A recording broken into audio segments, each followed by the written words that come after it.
Bismillahirrahmanirrahim. Assalamualaikum warahmatullahi wabarakatuh.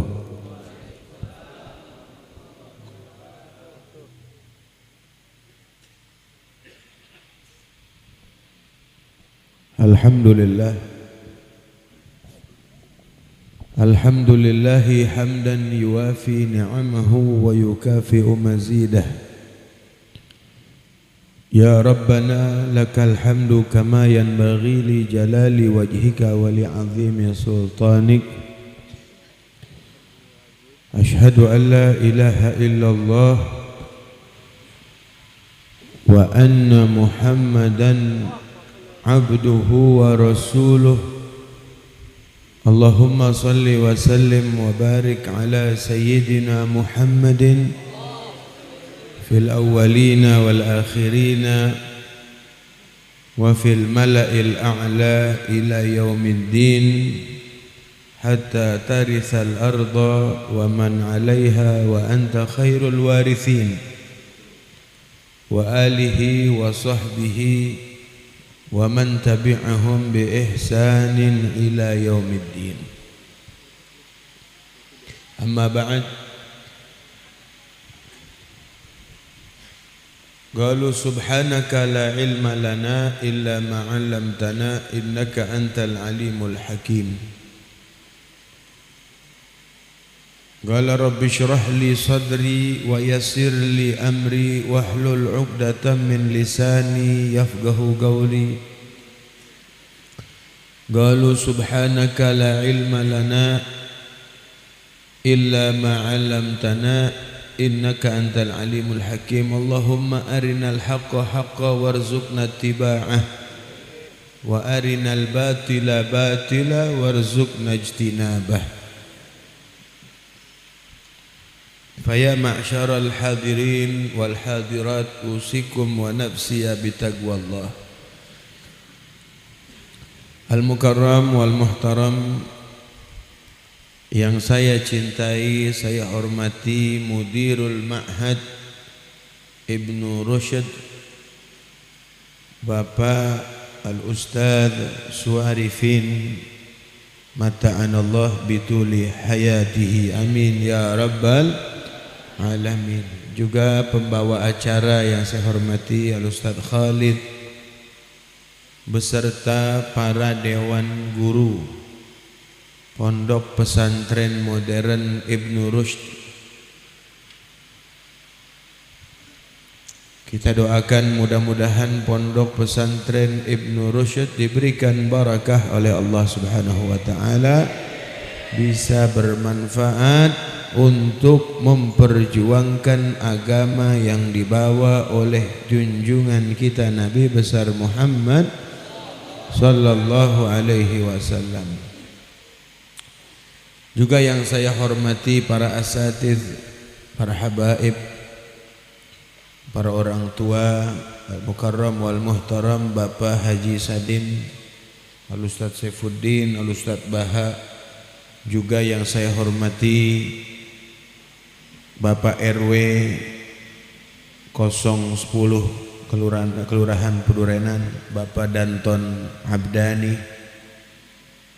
Juga para tokoh masyarakat yang saya tidak sebut satu persatu namanya, namun tidak mengurangi rasa hormat dan ta'zim. Alhamdulillah, pada malam hari ini kita berkumpul bersama di Yayasan Pondok Pesantren Ibnu Rushd untuk merayakan hari kelahiran baginda kita Nabi besar Muhammad sallallahu alaihi wasallam. Tadi kata Mudirul Ma'had Ustadz Suarifin, baru tahun ini walaupun niatnya sudah lama. Alhamdulillah, saya kira tempo hari Ustadz Suarifin datang ke pondok pesantren ngundang. Sebenarnya saya udah ada acara juga di Pekayon. Saya bilang saya nggak nerima acara Ustadz sebenarnya Oktober November, namun karena pondok pesantren Ibnu Rushd tetangga kita, ya Insyaallah saya usahakan, walaupun tadi ada acara dulu, mohon maaf terlambat. Mudah-mudahan duduknya kita bersilaturahmi pada malam hari ini untuk merayakan maulid Nabi kita Muhammad sallallahu alaihi wasallam akan memperkuat. Allah berikan kekuatan persaudaraan ukhuwah Islamiyah kita. Amin ya rabbal alamin.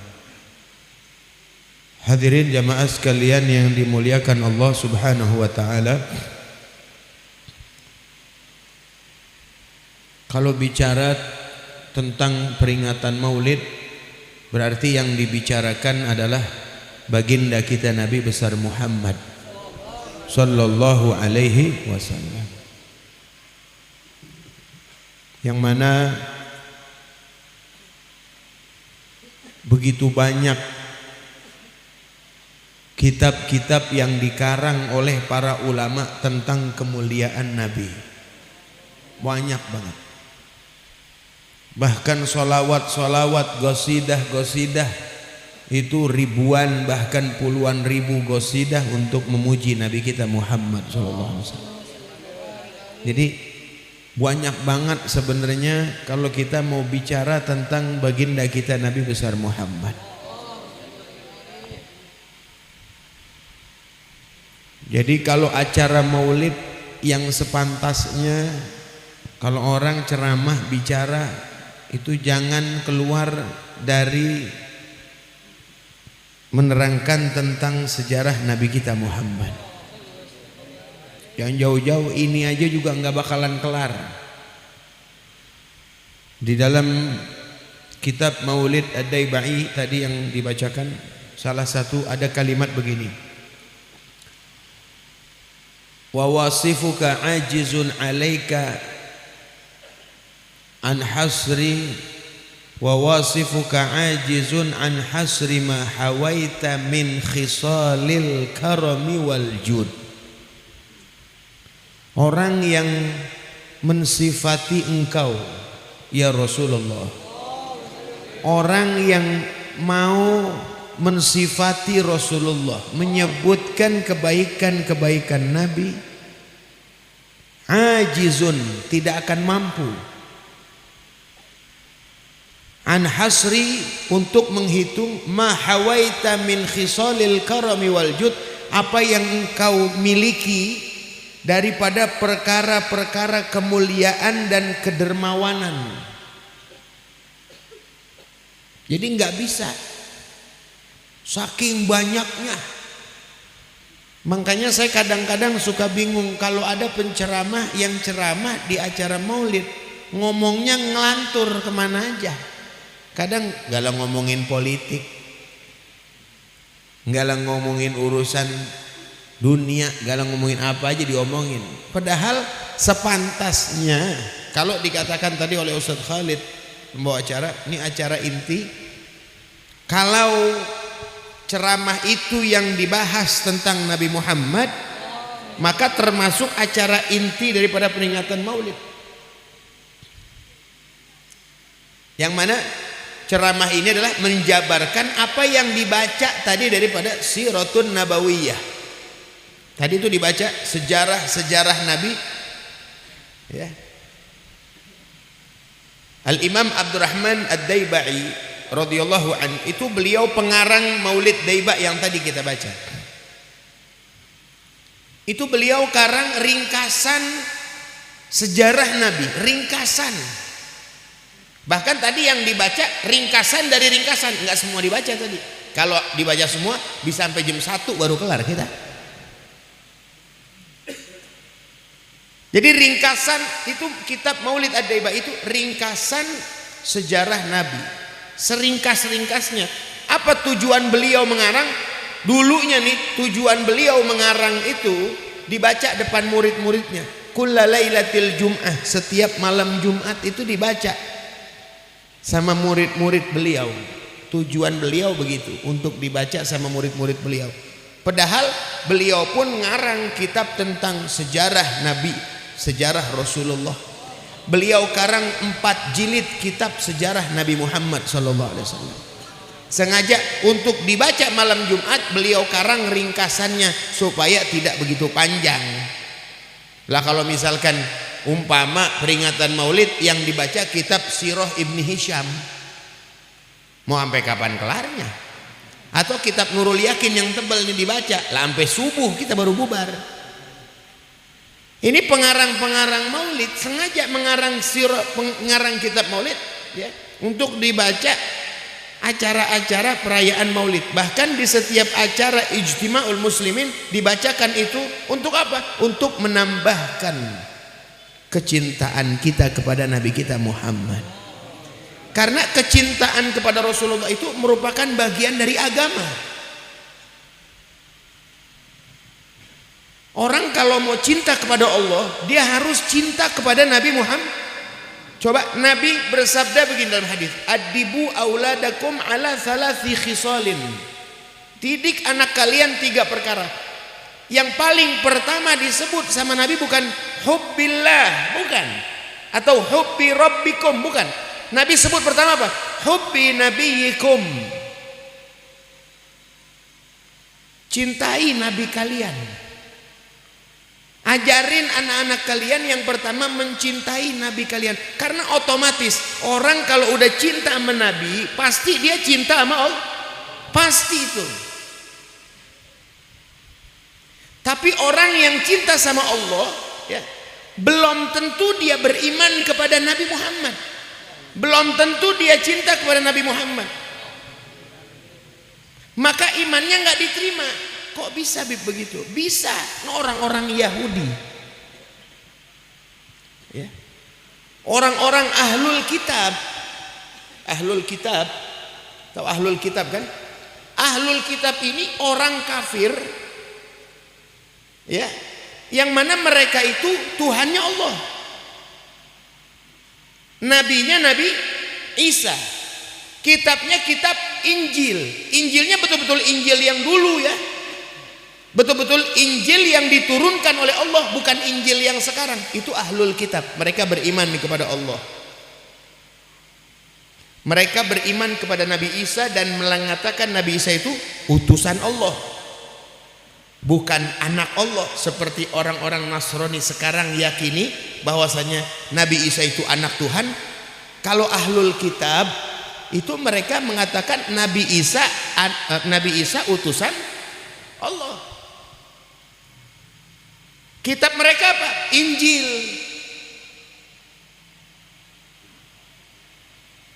Tapi begitu Allah utus Nabi Muhammad, Allah turunkan Al-Quran, mereka nggak mau beriman. Mereka tetap berpegang teguh untuk mengimani Nabi Isa sebagai Rasul dan mengimani kitab Injil sebagai kitab sucinya. Mereka tidak menerima iman kepada Nabi Muhammad SAW. Maka mereka pun dinamakan kafir kitabi.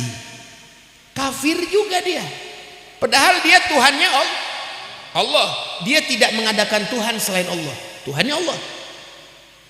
Nabi Isa Rasulullah dia katakan. Injil kitab Allah. Tapi karena dia tidak beriman kepada Nabi Muhammad, enggak diterima keimanannya. Disebut di dalam Al-Quran, innalladzina kafaru min ahlil kitabi. Disebut kafir juga dia. Innalladzina kafaru min ahlil kitabi wal musyrikina. Di mana tempatnya? Finari. Kenapa sebabnya?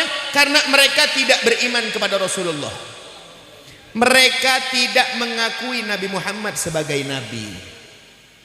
Nah, jadi mencintai Nabi itu bagian daripada agama.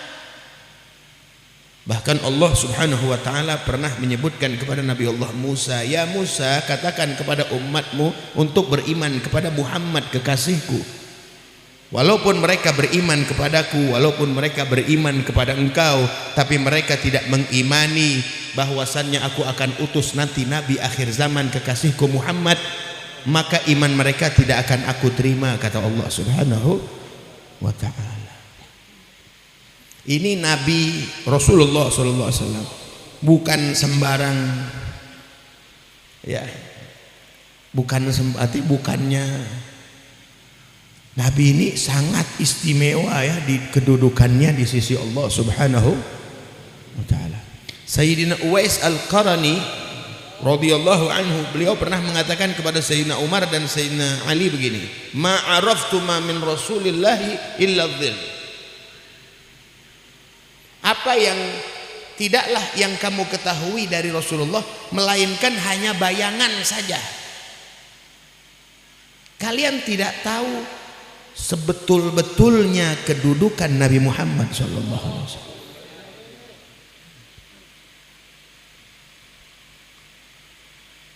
Secara hakiki, secara betul. Kalau kita lihat pohon, Pak, kita lihat pohon, umpama kita lihat bayangan pohon dari tanah ya, kita lihat bayangan pohon, kita bisa tahu apa enggak tuh itu pohon apa? Bisa tahu enggak? Enggak bisa tahu. Paling kita bisa sebutnya itu pohon, tapi kita tidak bisa lebih spesifik lagi pohon apa itu.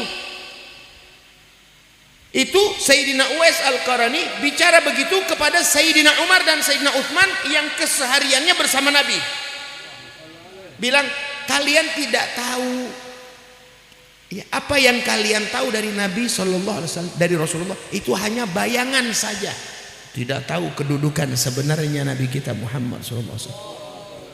Yang tahu betul kedudukan sebetul-betulnya Nabi Muhammad sallallahu alaihi wasallam adalah Allah Subhanahu wa taala. Allah doang yang tahu.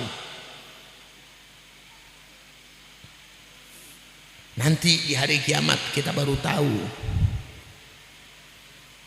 kedudukan betul-betul kedudukan Nabi Muhammad. Ketika seluruh nabi, ketika seluruh rasul yang Allah utus memiliki mukjizat, masing-masing ada mukjizat unggulan.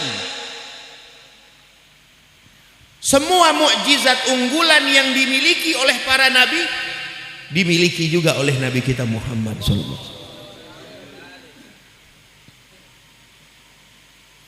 Nabi Allah Musa mukjizatnya apa? Belah. Kan itu yang paling nyohor. Ya kan? Ngebelah laut, dibelah atas izin Allah. Rasulullah sallallahu alaihi wasallam bukan hanya laut yang dibelah, bulan dibelah oleh Nabi sallallahu alaihi wasallam. Syuqqal qamaru nataqal hajaru sa'ati syajaru bi isyaratihi. Syuqqal qamaru, dibelah itu bulan oleh nama Nabi sallallahu alaihi wasallam. Itu bulan yang ada sekarang ini sama, itu terbelah dua. Ada belahan tengahnya, cuman kita nggak lihat kecuali pakai ilmu apa namanya? Astronomi. Itu mereka lihat, ahli-ahli astronomi, mereka lihat belahan bulan aja karena memang pernah dibelah oleh Nabi sallallahu alaihi wasallam.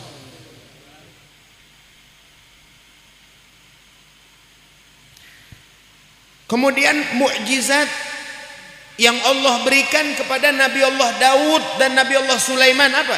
Yang kita tahu nih mukjizat yang Allah berikan kepada Nabi Allah Daud bisa bicara sama hewan.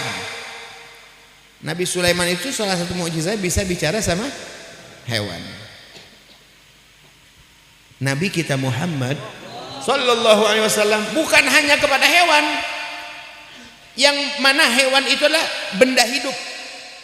Nabi sallallahu alaihi wasallam bicara sama batu. Ya, bicara sama batu, mengajak bicara kepada Nabi. Batu yang ngajak bicara kepada Rasulullah. Wa khatabathul ahjar. Batu mengajak bicara kepada Nabi kita Muhammad sallallahu alaihi wasallam. Jadi nggak main-main ya. Dan banyak lagi kalau kita mau bicara tentang keistimewaan Nabi kita Muhammad sallallahu alaihi wasallam, banyak banget. Yang mana itu semua merupakan kebanggaan buat kita umat Rasulullah. Sampai Nabi Isa pun pengen menjadi umat Nabi Muhammad. Pengen, ya Allah jadikan saya sebagai umat Muhammad. Itu permintaan Nabi Isa. Kita nggak pakai minta, Allah jadikan kita sebagai umat Nabi Muhammad.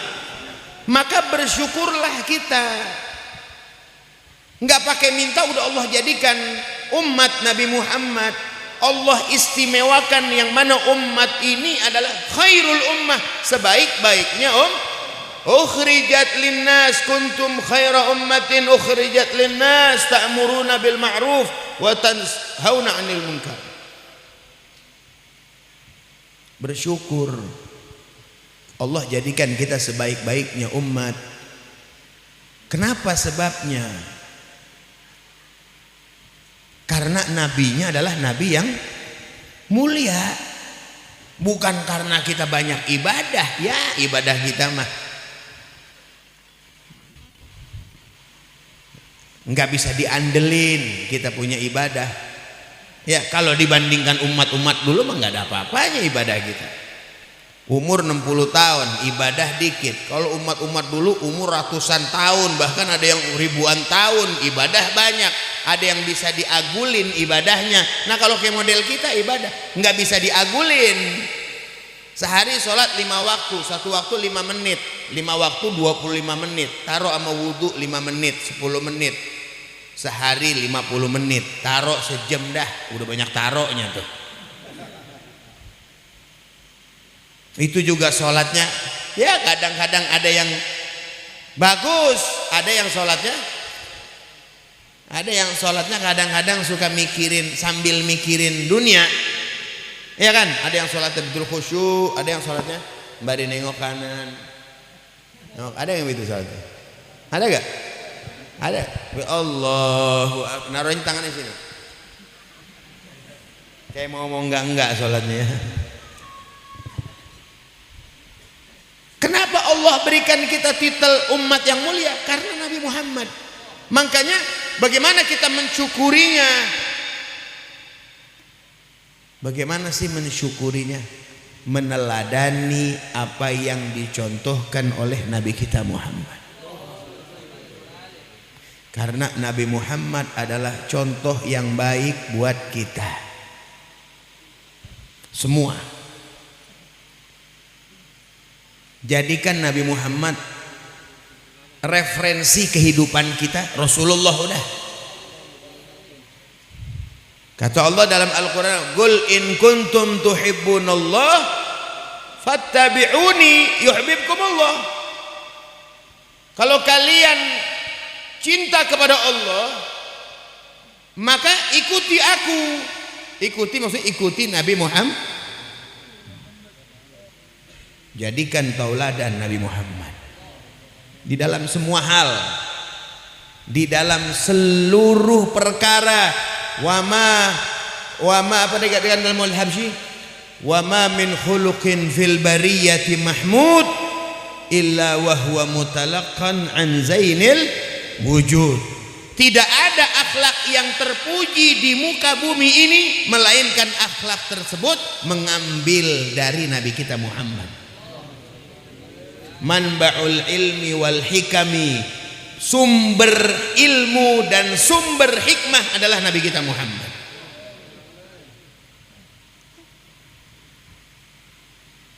Ini yang kita pelajari nih, pondok pesantren kan ilmu banyak. Ada ilmu sorof, ilmu nahu, ilmu fikih, ilmu tafsir, ilmu hadis. Itu semua ilmu yang dipelajari sumbernya dari mana? Dari mana sumbernya? Dari Nabi kita Muhammad. Sumbernya dari Rasulullah sallallahu alaihi, yang merupakan Madinatul Ilmi, kotanya ilmu. Rasulullah itu kotanya ilmu, segitunya kotanya ilmu, tapi tetap Allah perintahkan Nabi untuk selalu berdoa untuk ditambahkan ilmu. Wa qul rabbi zidni ilman. Nabi ini kotanya ilmu, tapi Allah tetap perintahkan Nabi untuk doa. Qul, katakan ya Muhammad, Rabbi zidni ilma, ya Allah tambahin lagi aku ilmu. Apalagi kita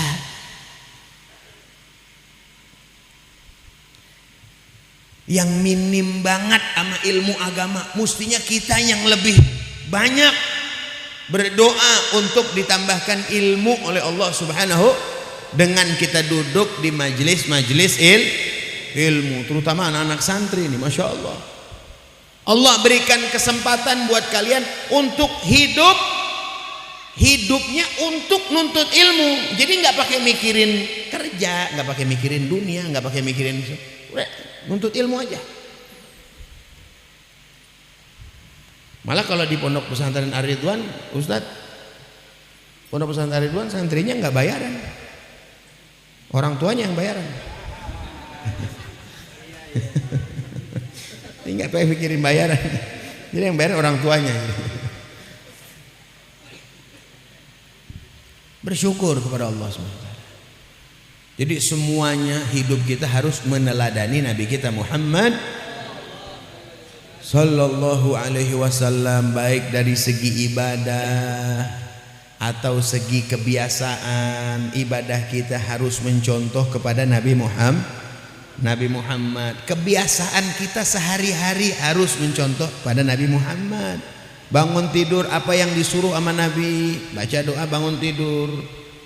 Kemudian habis bangun tidur mau kemana? Ke kamar mandi. Apa yang disunnahkan sama Nabi? Pakai sendal, pakai kopiah. Sebelum masuk baca doa, Bismika Allahumma inni a'udzubika minal khubuthi wal khaba'ith. Dahulukan kaki kiri. Sampai dalam, sebelum melepas baju baca Bismillahilladzi la ilaha illa huwa, supaya ditutup mata jin dan syaitan untuk melihat kita punya aurat. Itu diajarkan sama Nabi, dan itu semuanya dibahas di fikih, itu dibahas semua. Nggak mungkin nih satu ceramah di dalam acara maulid bisa nerangin semua. Makanya kalau pengen bisa duduk di majelis ilmu. Jadi begitu. Atau akhlak kepada manusia, siapa yang harus kita contoh? Nabi kita Muhammad. Enggak ada lagi udah. Yang paling baik, semua perihal yang terpuji ngambilnya dari Nabi.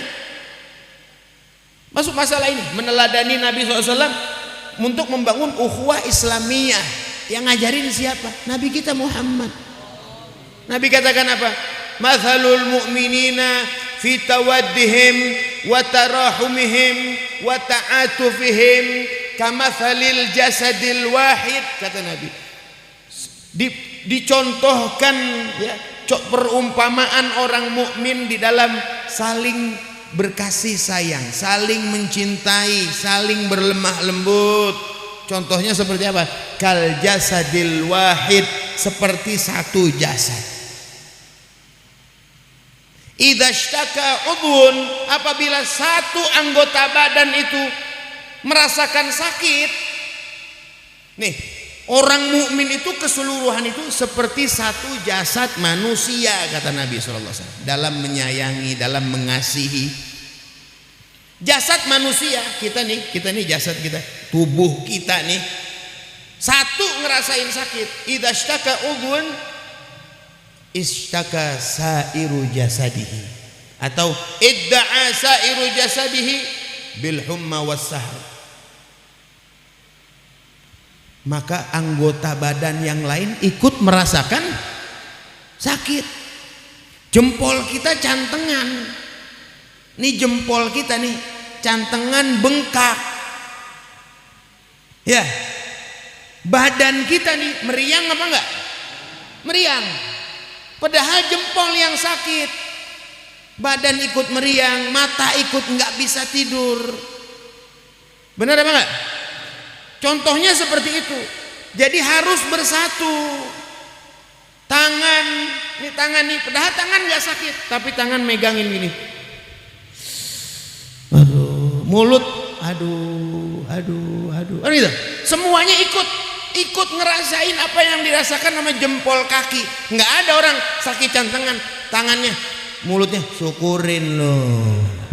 Ada gak begitu? Nah, itu perumpamaan orang. Jadi kalau ada orang mukmin yang merasakan susah, kita pun harus ikut merasakan susah.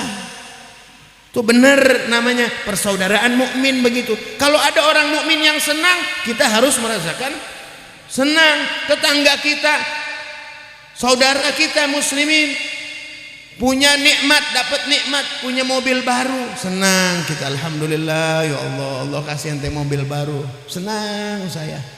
Senang. Besok-besok kalau kita mau ziarah nggak ada mobil kan bisa kita. Coba kalau kita benci gedeg, mobil dari mana lo itu? Korupsi di mana lo? Besok-besok mau ziarah, dia mau ziarah nih, kita nggak ada tumpangan. Kira-kira tuh orang ngasih tumpangan lo kita?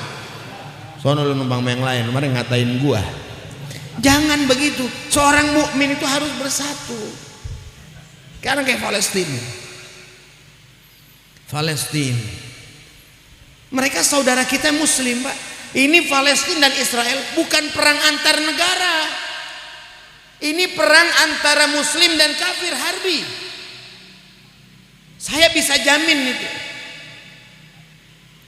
Perang antara sengaja tuh antara Palestina dan Israel supaya mata dunia tidak tertuju, mata negara-negara Islam tidak tertuju ke situ. Karena apa? Karena mereka bilang ini perang antara negara, bukan antara agama.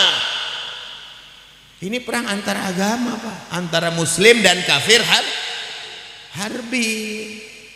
Kalau kafir yang hidup sama kita di sini namanya kafir zimmi. Kalau itu hidup yang damai sama kita, kita mesti perlakukan dengan baik. Tapi kalau Israel, mereka namanya kafir harbi. Kalau umpama ada yang kemari nih kafir harbi, orang Israel tentaranya kemari, kita gedik apa enggak kira-kira? Gedik. Karena apa? Karena dia kafir harbi. Tapi kalau kafir yang hidup tetangga sama kita, itu kafir zimmi. Kata Nabi, man adza zimmiyan khasamtuhu yaumal qiyamah. Siapa orang yang mengganggu kafir zimmi yang hidup bertetangga damai sama kita, kita nggak boleh ganggu. Tapi kalau model Israel, kita harus merasakan susah, Pak. Kita jangan lagi dengar rudal, kadang dengar petasan aja kaget. Bener apa enggak? Puyeng kita kalau malam tahun baru nih, saya terus terang aja nih, kalau malam tahun baru tanggal 1 Januari malamnya, itu kadang petasan sampai kagak berhenti-berhenti. Puyeng saya mah. Gedeg banget dengernya gitu. Orang masang petasan malam tahun baru Masehi, tapi giliran malam tahun baru Islam biasa-biasa aja. Kalau malam tahun baru Islam pasang petasan nggak apa-apa. Apalagi mereka tiap malam dengar rudal. Kita bayangin, Pak. Makanya kalau orang tidak ada rasa kasihan dalam hati, seorang mukmin yang tidak ada rasa kasihan dalam hatinya atas apa yang terjadi di Palestina, maka perlu diragukan keimanannya. Tadi disebutkan hadis oleh guru, la yu'minu ahadukum hatta yuhibba li nafsihi hatta yuhibba la yu'minu ahadukum hatta yuhibba li nafsihi hatta yuhibba li akhihi ma yuhibbu li nafsihi. Tidak sempurna iman kalian, kata Nabi, sehingga kalian ini mencintai saudaranya seperti kalian mencintai diri kalian sendiri. Maksudnya saudara itu saudara sesama muslim. Mau di negara mana kek, tetap saudara kita. Mau dia di Papua, mau dia di Ambon, mau dia di Amerika. Kemarin Myanmar tuh dibantai muslim. Sedih kita, Pak. Ya, sedih, harus merasakan itu. Kalau kita tidak merasakan itu, maka perlu kita pertanyakan keimanan kita. Ini ukhuwah Islamiyah penting. Jangan sampai buyar diacak-acak sama orang kafir harbi. Kita dengar Jerman ngirimin bala tentara ke Israel, Amerika ngirimin bantuan ke Israel. Mana negara Islam? Cuman ngecam doang. Bocah gak bisa. Benar apa enggak? Cuman ngecam doang. Saya kecam perbuatan Israel. Ya, Israel jangan lagi kecaman dari negara lain. Nabinya ditantang sama dia. Israel tuh nabinya dibunuhin sama dia. Enggak dianggap sama dia, nabinya mereka tuh enggak dianggap, apalagi PBB. Tahu PBB? Partai Bulan Bintang. Perserikatan Bangsa-Bangsa.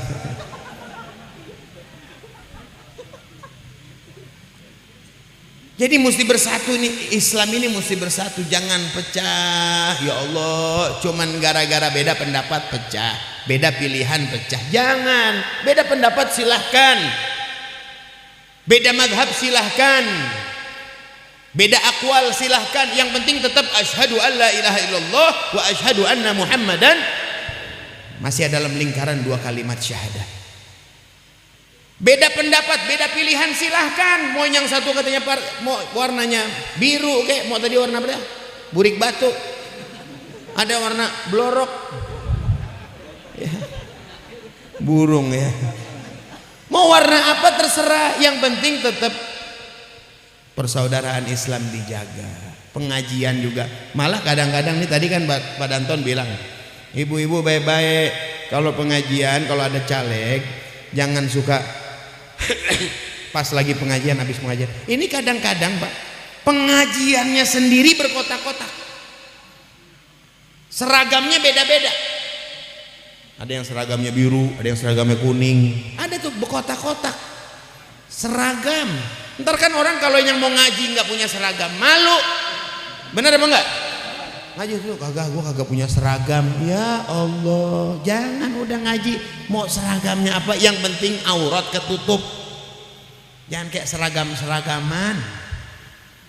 Dia mah jamaahnya Ustazah Anu itu, seragamnya warnanya anu. Ya Allah, masa sampai pengajian berkotak-kotak? Apa begini sifat muslimin? Apa yang nanti bakal kita jawab kalau dipertanyakan di dalam kubur, waman ikhwanuka, siapa saudaramu? Bisa kita jawab kalau kita di dunia sering ribut sama saudara muslim kita? Nggak bisa jawab, karena yang menjawab kita punya perbuatan di dunia. Kalau memang kita akur di dunianya, kita bakal bisa jawab dalam kubur, al muslimuna wal mu'minuna ikhwani. Karena memang hidupnya di dunia benar fakta, dia akur sama orang muslim. Muhammadun Rasulullah walladzina ma'ahu asyidda 'alal kufar ruhama bainahum. Nabi Muhammad itu yang bersama Nabi, orang-orang yang termasuk golongan Nabi adalah orang-orang yang tegas kepada orang kafir, tegas sama orang kafir. Lana a'maluna walakum a'malukum lakum dinukum. Ketika ada sesuatu yang mereka tawarkan yang mengubah akidah kita, jangan terima. Enggak, maaf, kalau lebah ini saya enggak minta maaf, ini keyakinan saya. Begitu. Kayak besok pemilihan nih, ada salah satu legislatif atau salah satu pemimpin yang agamanya tidak satu dia kafir. Allah larang kita memilih pemimpin orang jangan, walaupun dia tetangga kita, walaupun dia dekat sama kita. Kalau urusan muamalat boleh, nggak apa-apa, jual beli apa nggak apa-apa. Tapi kalau urusan udah ini larangan dari Allah, maafin ya, saya nggak bisa milih ente, maaf. Ini agama saya memerintahkan begini. Begitu, biar tegas. Tegas itu maksud tegas, jaga akidah, jaga keimanan, jangan sampai goyang. Bukan berarti kita tegas sama orang kafir itu galak, main tabok aja, bukan. Enggak boleh, malah itu dilarang sama Nabi. Ruhama bainahum, kasih sayang sesama muslim. Itu kan enak kalau hidup guyup, enak. Karena yang bakal turun rahmat dari Allah Subhanahu wa taala. Kata Nabi, al jama'atu rahmah. Berjamaah itu akan turun rahmat dari Allah Subhanahu. Ya. Mudah-mudahan kita doakan, mudah-mudahan umat Islam sedunia biar pada bersatu. Allah berikan hidayah kepada pemimpin-pemimpin muslim di luar sana. Bukan hanya mengirimkan kecaman ke Palestina, tapi mereka akan mengirim bantuan yang akan membantu saudara-saudara kita yang ada di sana. Amin ya rabbal alamin. Dan kita doakan saudara kita yang ada di Palestina, mudah-mudahan Allah berikan pertolongan, Allah berikan kesabaran, ketabahan, kemenangan, dan Allah hancurkan kepada orang-orang kafir yang memerangi Islam, orang-orang Israel. Mudah-mudahan Allah hancurkan sehancur-hancurnya. Amin ya rabbal alamin. Sekian yang dapat saya sampaikan, semoga bermanfaat. Hadanallahu wa iyyakum ajma'in. Assalamualaikum warahmatullahi wabarakatuh.